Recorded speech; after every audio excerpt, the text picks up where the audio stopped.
तो इस पर जो फोर्स लग रहा है वो किधर लग रहा होगा, इधर लग रहा होगा। मीन्स ये टर्म क्या होगा, एफ ओ सी का होगा। इस पर जो इससे फोर्स लग रहा है उसका डायरेक्शन क्या होगा, इस साइड होगा, वो क्या होगा एफ ओ बी का। और इस पर जो फोर्स लग रहा होगा इसके द्वारा उसका डायरेक्शन क्या होगा, ये होगा, और ये होगा एफ ओ ए। मीन्स फोर्स की डायरेक्शन आपको दिख रही है कि ये है एफ ओ सी, ये है एफ ओ बी, और ये है टर्म एफ ओ ए। तो ये देख रहे हो, ये जो फोर्स लग रहा है ये तीनों तीन डायरेक्शन में फोर्सेस हैं, ठीक है। ये फोर्स और ये फोर्स, इन दोनों का अगर रिजल्टेंट हम लोग निकालेंगे तो किस डायरेक्शन में आएगा, इस डायरेक्शन में आएगा। रिजल्टेंट फाइंड किया जाए, थोड़ा सा वेक्टर का कॉन्सेप्ट लगा लो। क्लास 11 में तुम लोगों ने जो कांड किया है वेक्टर में, अब यहाँ पे यूज करना होगा वेक्टर। और वेक्टर का कॉन्सेप्ट लगाओ तो ये एफ ओ सी है, एफ ओ बी है, इन दोनों का रिजल्टेंट निकालोगे तो आप इस डायरेक्शन में आएगा। और रिजल्टेंट अगर मान लीजिए कि एफ ओ बी ओ सी आप देख रहे हो कि ये वैल्यू है, एफ ओ बी देख रहे हो ये वैल्यू है, दोनों का अगर रिजल्टेंट फाइंड करोगे, ठीक है, तो वैल्यू आपको यहाँ पे कुछ ना कुछ टर्म मिल के आएगी। और ये वैल्यू मान लेते हैं कि एफ सी बी निकल के आएगी। एफ सी बी का मतलब ऐसा नहीं है कि सी और बी के बीच में फोर्स है, नहीं, इन दोनों का रिजल्टेंट हमने निकाला है, ठीक है। या इसे एफ डैश मान लेते हैं, ठीक है।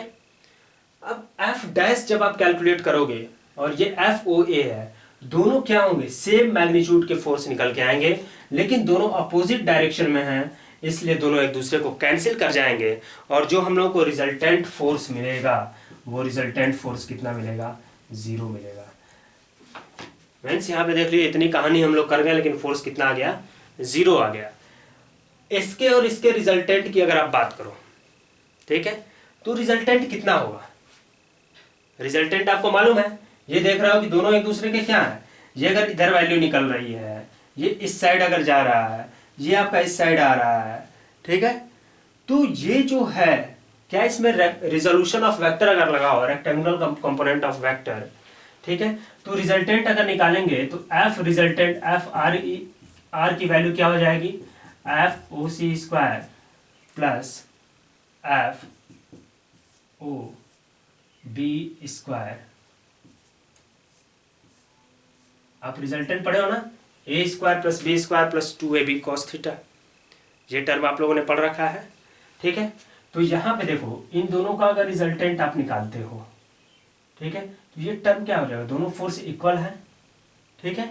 कैलकुलेट जब करोगे तो यहाँ पे एक टर्म और मिलेगा, एक टर्म और मिलेगा, वो क्या मिलेगा, 2 F O C F O B, और ये मिलेगा कॉस थीटा। यहाँ पे अब थीटा की बात करो, थीटा की बात करें तो थीटा है कितना, बताओ। दो वेक्टर के बीच का एंगल कितना है, एक देख रहे हो ये वेक्टर है, दूसरा ये वेक्टर है।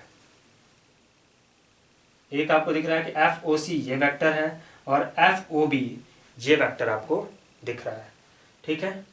आप बताओ कि एंगल कितना हो जाएगा दोनों के बीच। ये आपको दिख रहा है कि 60 डिग्री है, ये आपको दिख रहा है 60 डिग्री है, ये आपको दिख रहा है 60 डिग्री है, ठीक है। तो ये आपका 30 डिग्री है, ये 30 डिग्री है, तो 30 डिग्री ये हो गया, 30 डिग्री ये हो गया, 60 डिग्री ये हो गया, तो ये कंप्लीट एंगल कितना है,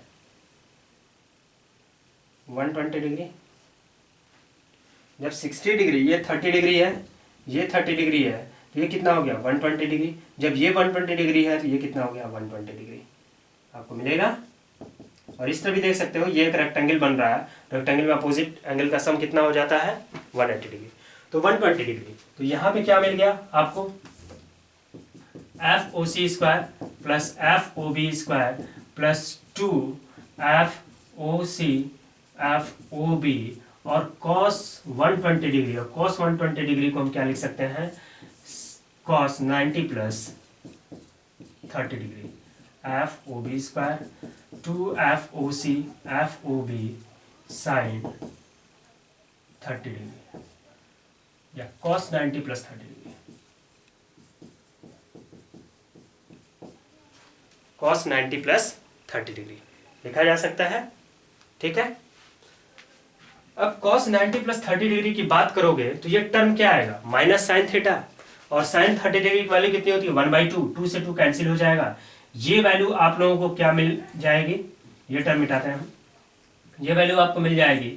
अब देख लो दोनों फोर्स बराबर है तो इसको एफ ओ सी लिख लें या एफ लिख लें। ये वैल्यू कितनी हो गई, F square plus F square कितना हो गया, 2f स्क्वायर, माइनस माइनस क्यों लगा है, क्योंकि साइन 30 डिग्री की वैल्यू ये cos 90 प्लस थीटा है तो माइनस साइन थीटा होगा, तो ये 2f स्क्वायर और साइन 30 की वैल्यू कितनी होती है 1/2, 2 से 2 कैंसिल हो जाएगा और ये मिल जाएगा एफ स्क्वायर जिसकी वैल्यू कितनी आएगी एफ। तो देख रहे हो कि फोर्स के ही इक्वल हो जाएगा, अगर हम माने तो ये रिजल्टेंट भी कितना आ जाएगा, इसके इक्वल ही आ जाएगा। दोनों अपोजिट डायरेक्शन में है तो हमें टोटल फोर्स क्या मिल जाएगा, एफ नेट 0 मिल जाएगा। ठीक है, क्लियर हुआ है टर्म। मीन्स अगर ऐसा क्वेश्चन आपको दे रखे कि ट्रायंगल दिया हुआ है उसके वर्टिसेस हैं, या फिर क्वाड्रिलेटरल दिया हुआ है, स्क्वायर दिया हुआ है उसके वर्टिसेस हैं, तो उससे टोटल अमाउंट ऑफ फोर्स निकालना है तो हम क्या करेंगे, सबसे पहले हम लोग इंडिविजुअल फोर्स कैलकुलेट करेंगे, उसके डायरेक्शन को देखेंगे और फिर जो नेट रिजल्टेंट फोर्स आ रहा होगा वही हम लोगों का क्या होगा, आंसर होगा। ठीक है, एक क्वेश्चन और देखते हैं हम लोग, सिंपल सा क्वेश्चन, इसी टाइप का क्वेश्चन है।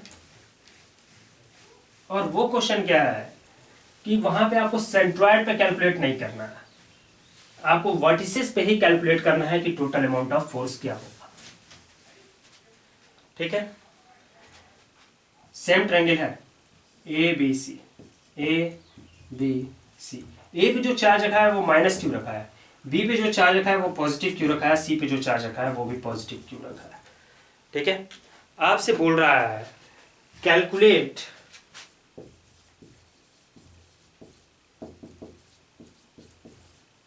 Forces at each vertices. हर एक वर्टिसेस पे आप फोर्स निकालो कि कितना है। ठीक है, हर एक वर्टिसेस पे आपको फोर्स पूछ रहा है, मीन्स ए पर भी निकालना है, मीन्स बी से और सी से कितने फोर्स लग रहा है, बी पर भी कैलकुलेट करना है तो किससे कैलकुलेट करेंगे, सी से कैलकुलेट करेंगे, ए से कैलकुलेट करेंगे, एंड फिर अगर सी पे कैलकुलेट करना है तो वो हम ए से भी कैलकुलेट करेंगे और बी से भी कैलकुलेट करेंगे। इक्विलेटरल ट्रायंगल है, साइड कितनी हो गई, एल हो गई। ठीक है, अब देखो यहाँ पे खेल डायग्राम है, दोनों पॉजिटिव चार्ज है तो रिपल्सिव फोर्स लग रहा होगा इधर, तो ये जो फोर्स होगा बी से सी पर जो लग रहा है इसको हम मान लेते हैं एफ सी बी। ठीक है, ये नेगेटिव चार्ज है, ये आपका पॉजिटिव चार्ज है। ठीक है, तो इस पर जो फोर्स लग रहा होगा ये अट्रैक्ट कर रहा होगा नेगेटिव चार्ज पॉजिटिव चार्ज को, तो फोर्स की डायरेक्शन किधर होगी, इधर। ये फोर्स कितना हो जाएगा, एफ सी ए मिल जाएगा। इस पर देखते हैं बी पर, इससे जो फोर्स लग रहा होगा उसकी डायरेक्शन क्या होगी, एफ बी सी हो गया, और इससे जो फोर्स लग रहा है उसकी डायरेक्शन क्या होगी, ये होगी, और ये कितना हो गया, एफ बी ए, ये मिल गया। इस पर अगर बात करें तो दोनों अट्रैक्टिव हैं, ये भी इधर अट्रैक्ट कर रहा होगा, ये भी अट्रैक्ट कर रहा होगा, ये मिल जाएगा एफ ए सी और ये मिल जाएगा एफ ए बी। सबके बीच में एंगल कितनी है, 60 डिग्री 60 डिग्री 60 डिग्री। ठीक है, रिजल्टेंट की बात करते हैं, इन दोनों पे जो नेट फोर्स लग रहा है, ये एफ सी बी लग रहा है एफ सी ए, तो इस पर टोटल फोर्स कितना लगेगा, एफ सी इसको लिखा जा सकता है टोटल फोर्स एट सी। इस पर जो टोटल फोर्स लग रहा होगा किधर लग रहा हो, एफ बी लिखा जा सकता है। इस पर जो टोटल फोर्स लग रहा होगा इधर लग रहा होगा और इसे एफ ए लिख सकते हैं। ठीक है, यहाँ भी देखो ये 60 डिग्री है, ये कितना होगा 120 डिग्री, ये 60 है तो ये कितना होगा 120 डिग्री, और ये 60 तो एज इट इज दे रखा है। यहाँ पे जब रिजल्टेंट हम निकाल रहे होंगे, यहाँ पे रिजल्टेंट निकाल रहे होंगे, तो जैसे पिछले केस में आप देखा कि जब रिजल्टेंट निकाल रहे हैं और दोनों फोर्स इक्वल है तो वैल्यू क्या आ रही थी, उसी फोर्स के इक्वल आ रही थी। तो यहाँ पे मीन्स एफ ए की अगर बात करेंगे या एफ सी की बात करेंगे या एफ बी की बात करेंगे, तो ये वैल्यू हमें कितनी मिल रही होगी, एफ के इक्वल ही मिल रही होगी।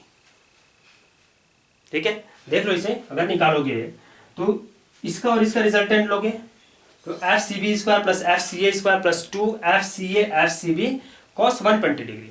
कॉस 120 डिग्री का मतलब क्या हो गया, माइनस साइन 30 डिग्री, और माइनस साइन 30 डिग्री करेंगे तो 1/2, 2 से 2 कैंसिल हो जाएगा, आपको टर्म क्या मिलेगा, एफ का मिल जाएगा।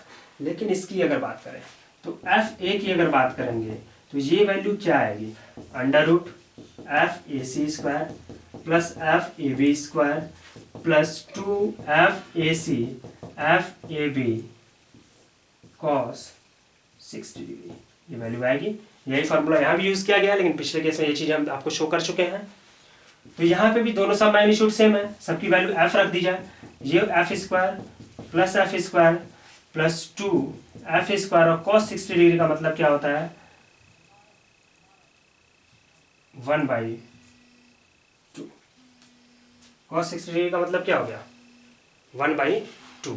तो 2 से 2 कैंसिल होगा और ये मिल जाएगा √3f स्क्वायर मीन्स √3f, ये वैल्यू मिल जाएगी। अब देखो √3f मिला, ये f मिला, अब तीनों को एक टर्म पे लेकर, ये तो इंडिविजुअल फोर्स आप निकाल चुके हैं कि इस वर्टिसेस पे √3f का फोर्स मिलेगा, इस पर f का फोर्स मिलेगा और इस पर भी f का फोर्स मिलेगा। अगर इसी क्वेश्चन में क्या है टोटल फोर्स ऑन ट्रायंगल पर टोटल फोर्स कितना है, तो तीनों फोर्स का डायरेक्शन आप देखोगे, तीनों फोर्स के अगर डायरेक्शन की देखें तो ये यहाँ पे देखो, तो ये टर्म क्या है एफ सी इधर मिल रहा है, इधर क्या मिल रहा है एफ बी मिल रहा है और इधर क्या मिल रहा है एफ ए मिल रहा है। ठीक है, ये एफ बी जो है ये भी एफ के इक्वल है, एफ सी की बात करें तो ये एफ के इक्वल है, और एफ ए की बात करें तो ये वैल्यू आप देख रहे हो कि √3f के इक्वल है। ठीक है, इन दोनों का रिजल्टेंट निकालेंगे तो वो किधर आएगा, इधर आएगा। ठीक है, दोनों का जब रिजल्टेंट निकालोगे तो वैल्यू किधर आएगी, इस साइड आएगी। अब इसको कैलकुलेट करोगे तो ये भी वैल्यू कितनी आएगी √3f के इक्वल, दोनों अपोजिट डायरेक्शन में है, ये कैंसिल कर जाएंगे और इस केस में भी टोटल फोर्स कितना मिल जाएगा 0 मिल जाएगा। क्लियर हुआ बच्चों? तो बच्चों ये जो कहानी चल रही थी ये न्यूमेरिकल थे आप लोगों के, जो काफ़ी इंपॉर्टेंट न्यूमेरिकल हैं, और इस बेस पे जितने एग्जाम्पल्स आप लोगों को एनसीईआरटी में दे रखे हैं उस एग्जाम्पल को सॉल्व करोगे। एक्सरसाइज में जो क्वेश्चन दे रखे हैं उसको आप लोग ट्राई करोगे, किस पर, क्वांटाइजेशन ऑफ चार्ज पर, कूलम्ब्स लॉ पे। और जो भी डाउट होगा आप लोगों को डिस्क्रिप्शन में मेल दिया जाता है, मेल आईडी या व्हाट्सअप नंबर, उस पर आप सेंड कर सकते हो। आप लोगों की हर एक क्वेरी को शॉर्ट आउट किया जाएगा नेक्स्ट सेशन में। ओके बच्चों, thank you so much, have a nice day.